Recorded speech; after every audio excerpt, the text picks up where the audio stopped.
What's up everybody, I'm Seth Fowler and today I'm reviewing the re-release of the Navy Multicolor Ultra Boost 1.0. In the world of sound.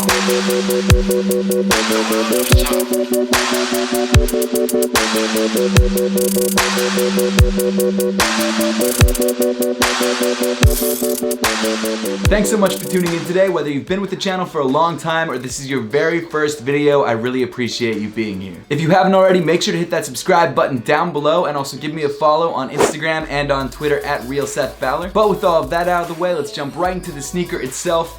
This shoe is very similar to the Chinese New Year Ultra Boost 1.0 that dropped like 2 or 3 years ago. So I guess this could be called like a variant retro of that sneaker because the color blocking is almost exactly the same without some of the Chinese New Year hits. As I'm sure a lot of you know, Adidas is re-releasing or retroing some of their more popular Ultra Boost models, which include the Ultra Boost 1.0s. So over the last couple weeks, we've gotten some pretty great re-releases of Ultra Boosts, and to be honest, there's some even better re-releases coming up in the very near future. The drop of this Navy Multicolor Ultra Boost 1.0 was also accompanied by a white Multicolor Ultra Boost 1.0 that just dropped this Saturday. Because this release was technically a limited edition release, they also inflated the retail price to 200 bucks. The good news is, if you missed out on any of these re-release colorways when they first released, they are still available on Adidas.com. At least the white and navy multicolors are. So the question becomes, is this a shoe that you want to drop 200 bucks on? But enough of the small talk, let's jump right into the sneaker itself. Here it is, the Navy Multicolor Ultra Boost 1.0. In the world of sound.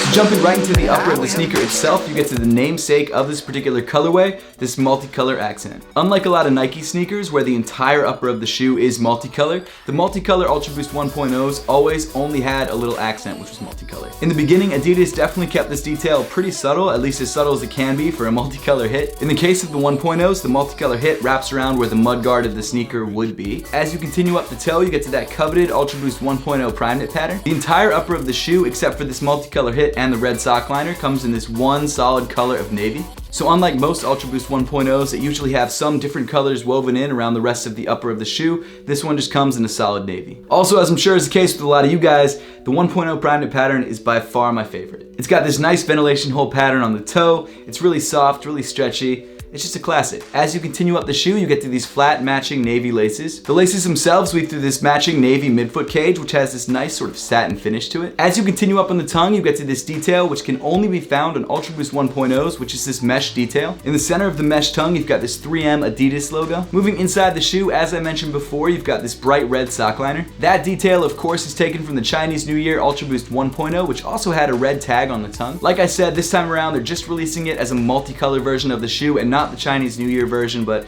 that's not a big deal and you save a lot of money on resale. Rounding off the inside of the sneaker, you've got a black insole, which instead of having the original Ultra Boost 1.0 text on it, has that Ultra Boost 4.0 bubbly boost text on it. It's not that big of a deal, just give us the old text. This bubbly text just looks dumb. As for fit, this Ultra Boost re-release fits just like any other Ultra Boost 1.0, which is slightly tighter than all the other Ultra Boosts. And the reason for that is that around the ankle area, instead of prime knit, you've got mesh, which is only on the Ultra Boost 1.0. And this mesh just isn't as stretchy and doesn't have as much give as prime knit, so it is a little bit tighter around the heel area. With that being said, I still go true to size in this shoe and it fits great. I would suggest just going with your standard Ultra Boost sizing. It fits pretty much the same. But if you've never tried on a pair of Ultra Boosts before, which would be kind of crazy if you haven't, but some people haven't, definitely go down to your local sneaker store, try on a pair to make sure the sizing is right for you. Continuing back on the shoe, you've got this matte navy heel counter. Of course, in the center of that heel counter, you've got your shiny Ultra Boost text, half in silver, half in gold. Then moving down the sneaker, you get to the original reason for the Ultra Boost's crazy success, the full boost midsole. This midsole is one of the only parts of the Ultra Boost that hasn't been tweaked at all throughout any Ultra Boost variant. I guess that's not totally true because they have painted boost, but the actual shape and the actual feel of the midsole hasn't changed. Finally, moving to the bottom of the sneaker, you get to this black webbed Continental outsole. Overall, I love that they're re-releasing Ultra Boost 1.0s. It gives a lot of people who missed out on the colorways that they really wanted a second chance to grab the shoe. And it's a lot easier to grab the shoe now because the hype is just a lot less. This particular colorway I like a lot because it's probably a lot more wearable than the white colorway just because it won't get dirty as quickly, especially in the winter. The only thing that I'm not a huge fan of, which isn't really a big deal, is this red insole. And I know that comes from the Chinese New Year version of the shoe,